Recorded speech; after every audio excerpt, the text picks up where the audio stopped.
It wasn't about the technology. I always tell everybody that.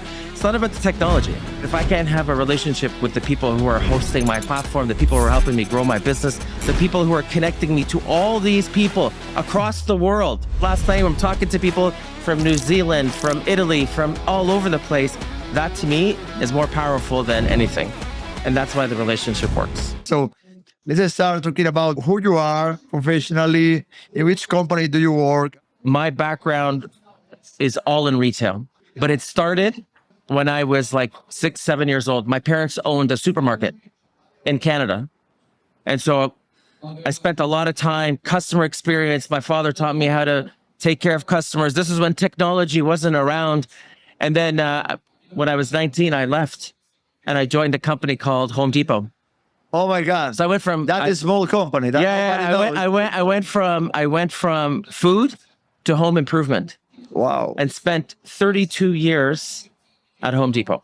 32 years. So I've only had 2 jobs.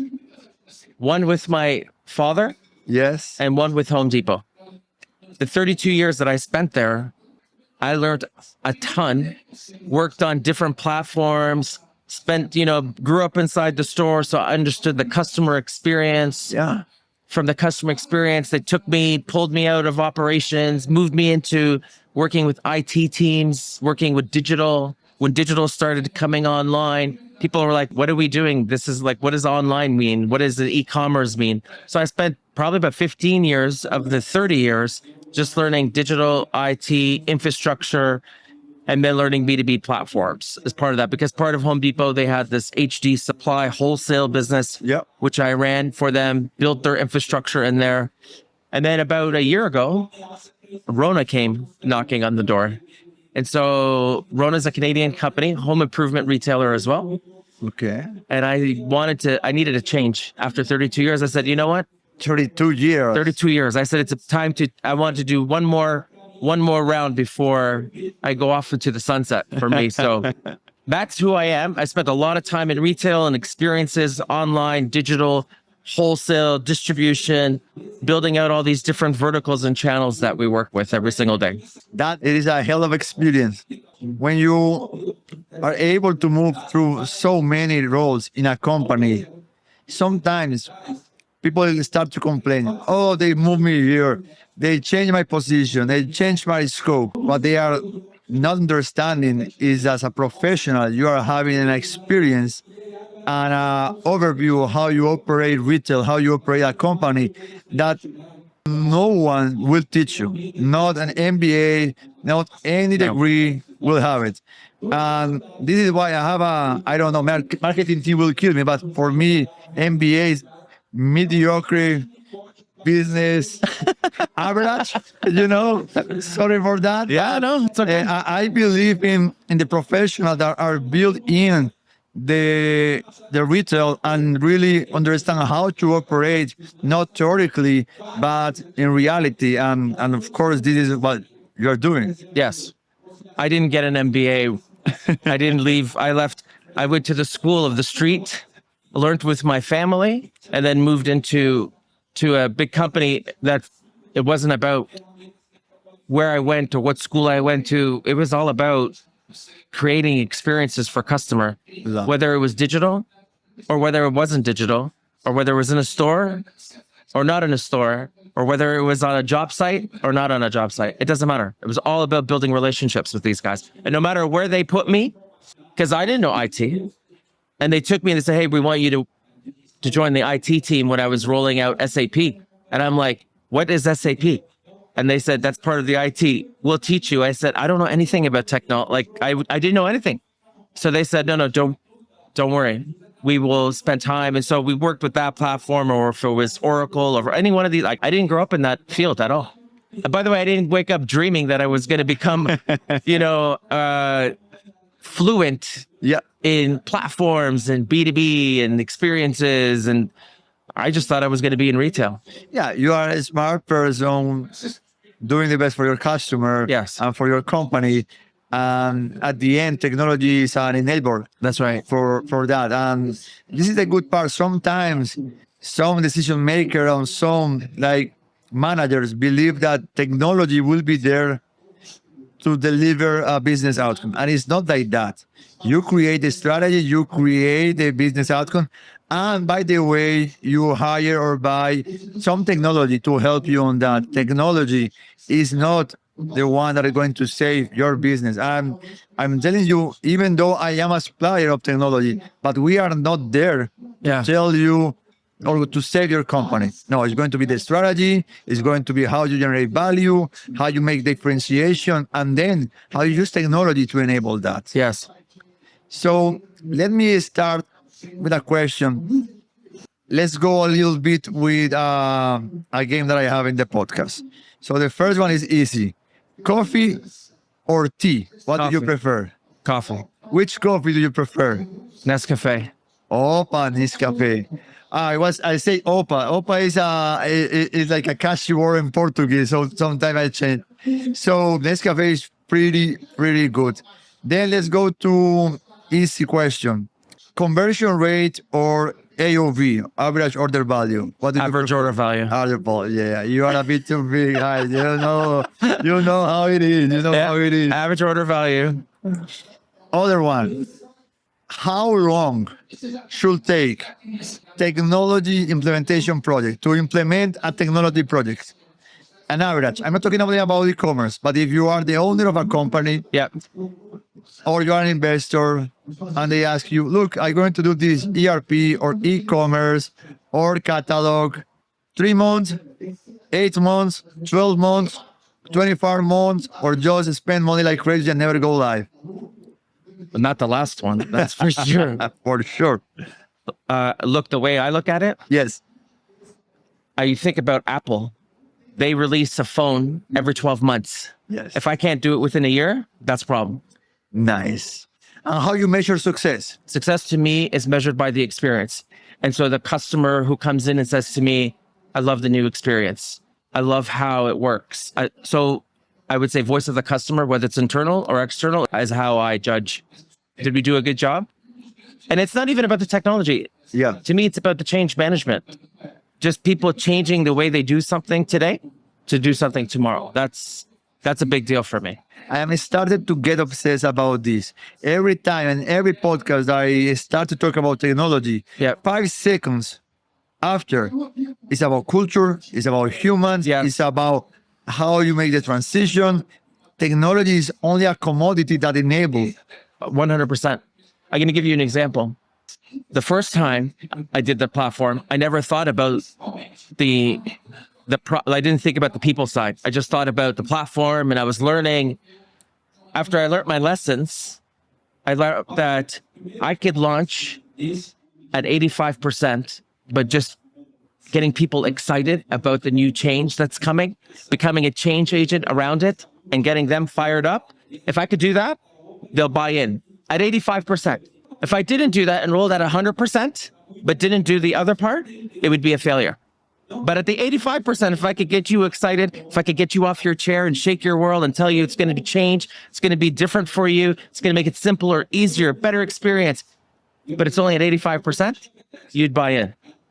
Wow. And that was You the are biggest giving me a lesson. lesson here, live, because I am 110% guy. Yeah. I always want to push for perfection. Yes. And sometimes we rush too fast on the outcome. Yes. That maybe if we go for 85%, we have people that are more committed, long-term results. It's not just another task from the manager. That's right. They will literally do it.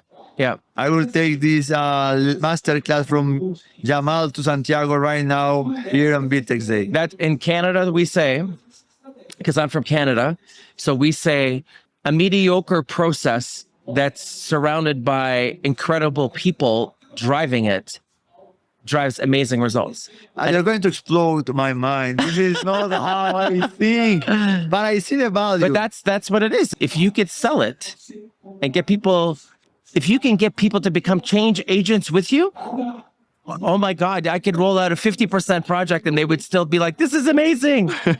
But that's what it is. The change agent and the learning part of it and the people is the biggest part for me.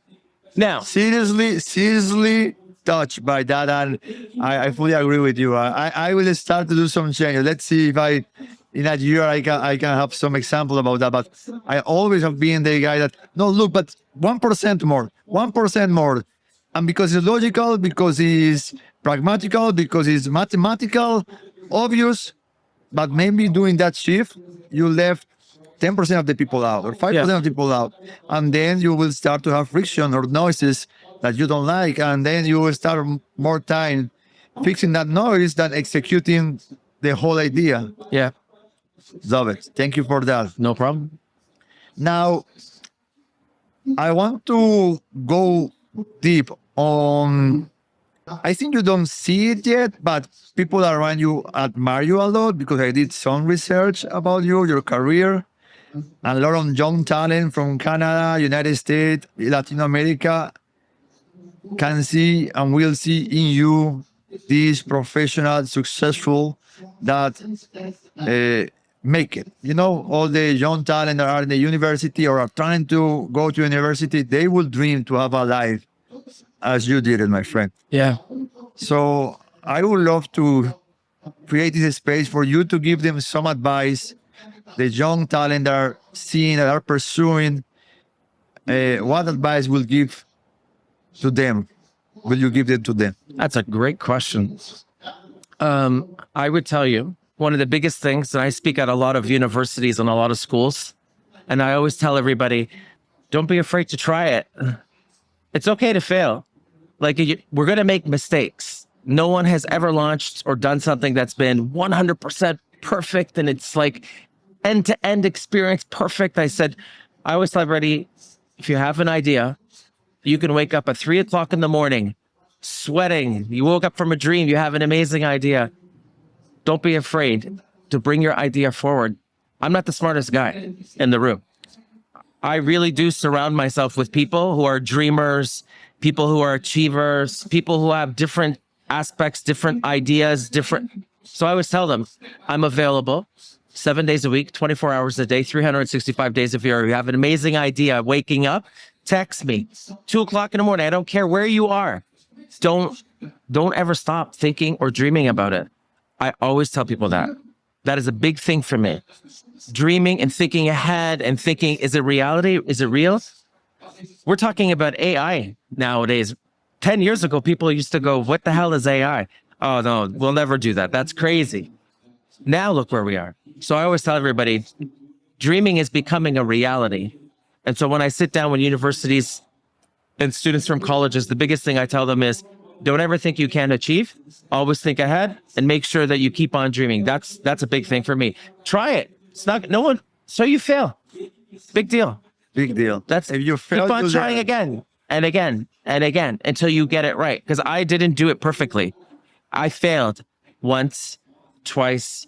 You know, people got promoted before me and I used to say, why? What happened? How come not me? And I just kept on focusing on what's ahead of me more than anything else. That's the best advice I can give people. By the way, too, it's also good to have the right connections, hanging with the right people, the right atmosphere, the right areas, the right vibe that you're looking for. Once you find that, stick with it.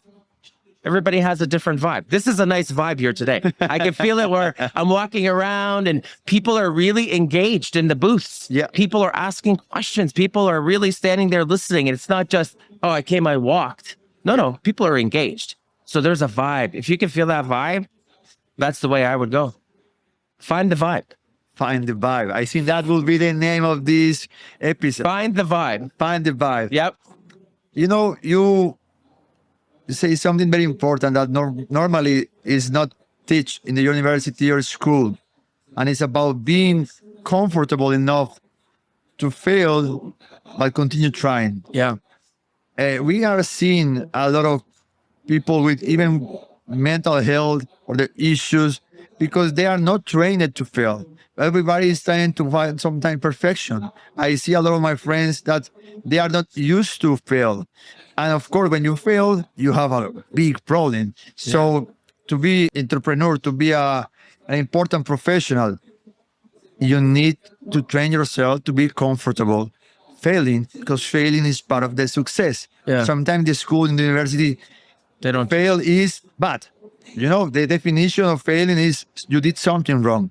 Yeah. But in real life, failing the definition is that you were doing something. You were trying something different. Yeah. You were doing well-intentioned effort to change the status quo. And by definition, you can have mistakes. And it's okay to fail. Yeah. I love that. We try to, I love this concept when I'm talking with CEOs in Germany, United States, Mexico, Brazil. They always bring to me this concept, Santi, I want to create a innovation culture in my company. I want to allow everybody to create new products or new sales channels. And I say, okay, can you share with me the last 20 people that did a big mistake and big fail in your company? Some of them say, no, they are not anymore in the company. Yeah, this is why you don't have an innovation culture. Because if you do not promote, protect, and engage That's right. failure, you are taking out innovation from your company. Yeah. Let's go to another angle. How a Canadian company end up knowing and working with VTEX. We are from Brazil, or rooted in Brazil, from Latin America to the world. And now one of the biggest brands in Canada are working with VTEX. How that happened? How was this process? That's another great question. So I had been with RONA for 2 months. And one of the things they asked me when I first came on, they said, hey, what do you see here we're missing? And the first thing I said is, we don't have a B2B platform here. I mean, we're an 85-year-old company, lots of heritage. People are doing things the old way. We're so inefficient. And so the first thing I said was, we don't have a B2B platform. They said, no. So I started working with our CIO and our digital officer, both. And I said, we need to think about what this looks like for us. So they brought, process. They knew, people started coming in, they bring in companies to introduce.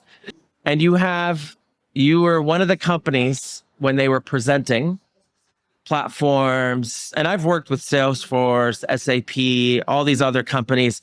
And it's so funny because I always tell everybody, it's not about the technology. It's about the relationship with the company. They become part of our company. They become part of us. It's not just VTEX. It's us with VTEX. VTEX will be here with us to help us grow the company. So you had an individual on the screen, and you want to know the crazy thing? Yeah. I saw her here yesterday for the first time because I only have seen her on the screen. Oh So my let me God. tell you the story, Yeah, please. because this is how VTEX and RONA became a couple. Yeah. While they were doing the presentation, her name, I'm not gonna tell you her name, or maybe I should tell you her name. Yeah, we should do it. Julia. She was on the screen. She was demoing while there was a storm where she was in Brazil, floods going on. Her place was flooded. And she's like, I'm so sorry, but I'm on the screen and I'm going to walk you through. I said, wait a minute. You have a storm right now? And she's like, yeah, but it's okay. And I said, no, are you okay? Is your family okay? She's like, we're good. Don't worry. Everything is okay. This woman sat there for, I think it was like 2 hours. They did a demo. way. Yes. You should know this.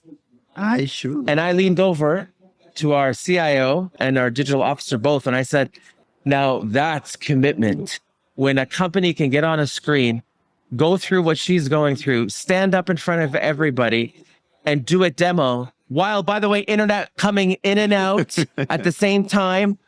And her screen would go black and then she'd still be there. You'd hear her voice and answer questions and smile at the same time. At that point, that's when I said to the guys, I said, now, this is an organization that I seriously want to get to know, because they didn't reschedule. They kept on going. The incredible part of that was she was the one, to me, that made me fall in love with VTEX that day.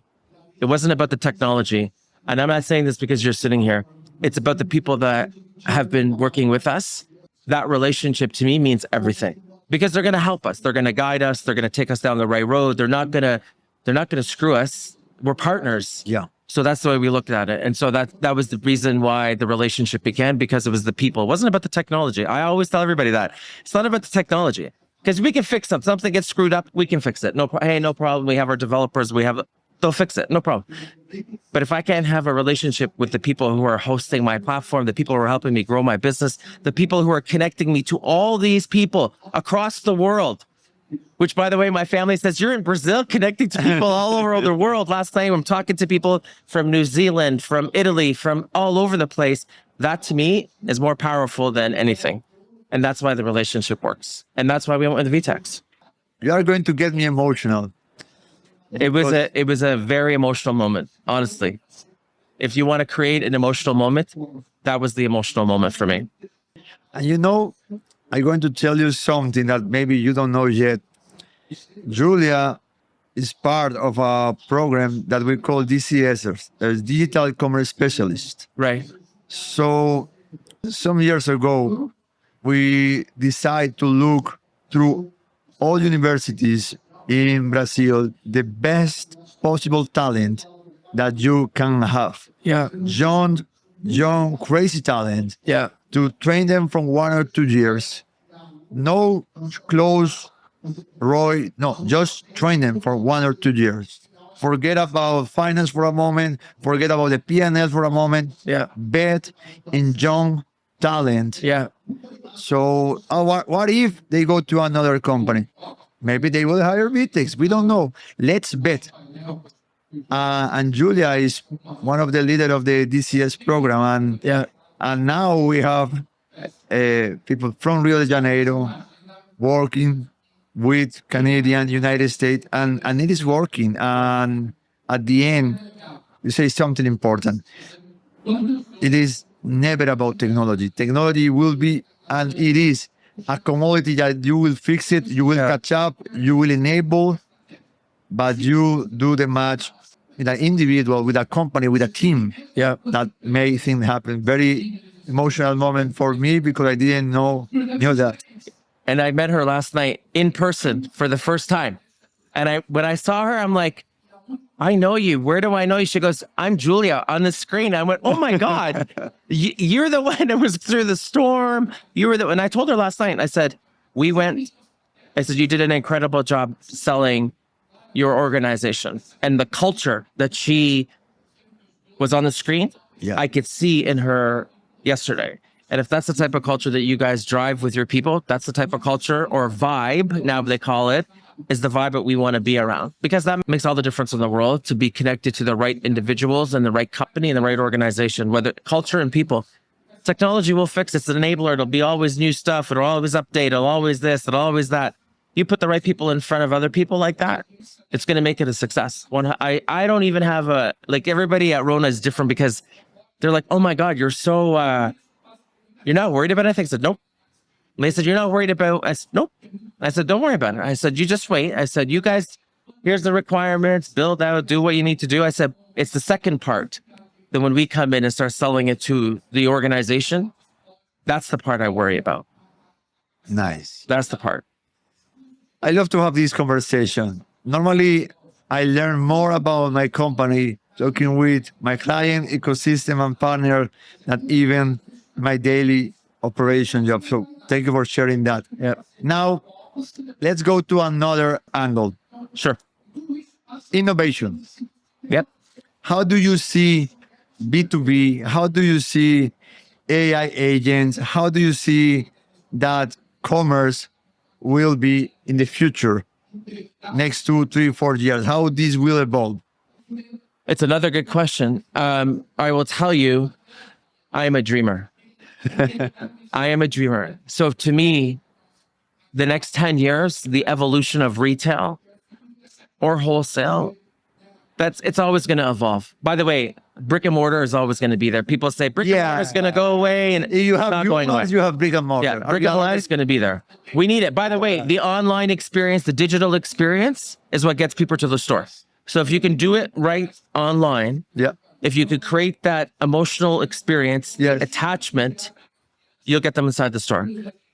I do believe, though, at least this is me dreaming, 5, 10 years from now, the companies that create more experiences, more emotional connection to the product, I think will be the winners.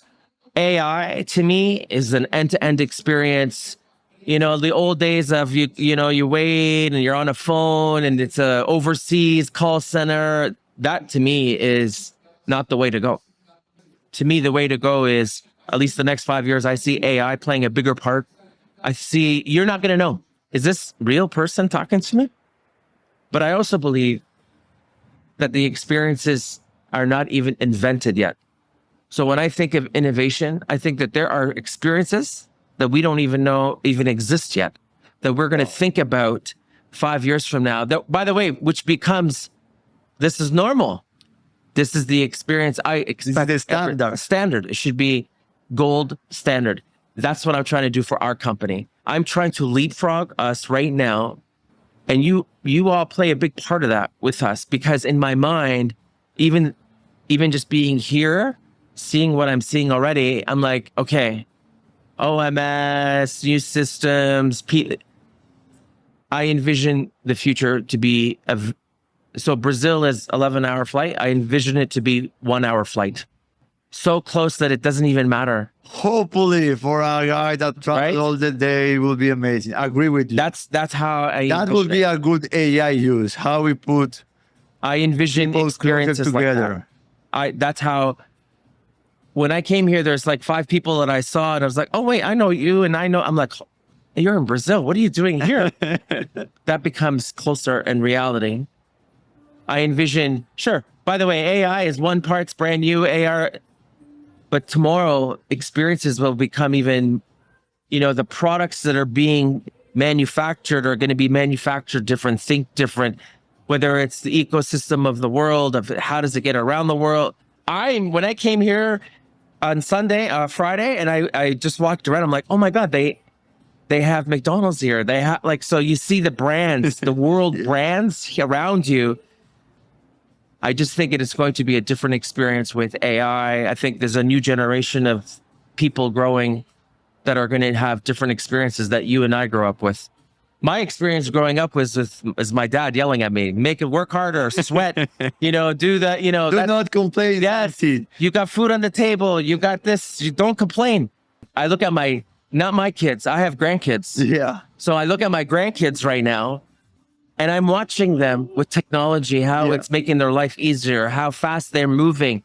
They're doing things that I never did until I was like 18. Wow. So that's how I envision innovation of product, but more innovation of experiences with people. It's a whole different generation that's growing up. We were born to talk to people. Yes. They were born like this. To chat. Yeah, to chat. Love it. So I don't know. We'll see. But I think experiences will become more interconnected. And the people who will win are the ones that can create those experiences. And emotion. If I can play with your emotion, that will be everything. I can pull you in slowly more and more into my world. That's how I look at it. I will jump in that future. I love it.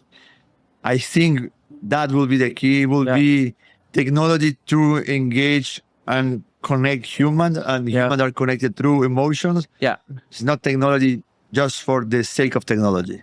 So there are companies that are starting to do this where, when you watch a movie, yes, and it's about a really emotional, and they can suck you in.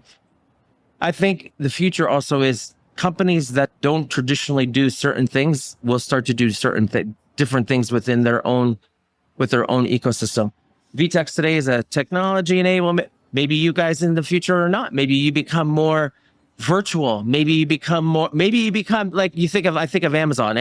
I didn't wake up and think Amazon was going to do movies. Yes. Amazon movies. It's Amazon music. It's like, what? We are here doing a podcast, a VTEX live channel that we are creating. So I think of our company 5 years from now, different experiences for different customers, different segments, different realities. That's the way I look at it. Jamal, we will not have enough time, even if we have 2 days to record. I have a blast. I enjoy a lot our conversation. I think all our audience will be asking for a second episode for sure. A lot of things to talk. Always here. Love your insight, your stories, your personal background. Thank you for sharing. Thank you so much. I appreciate it. Thank you for having us. Thank you for Okay. having me today.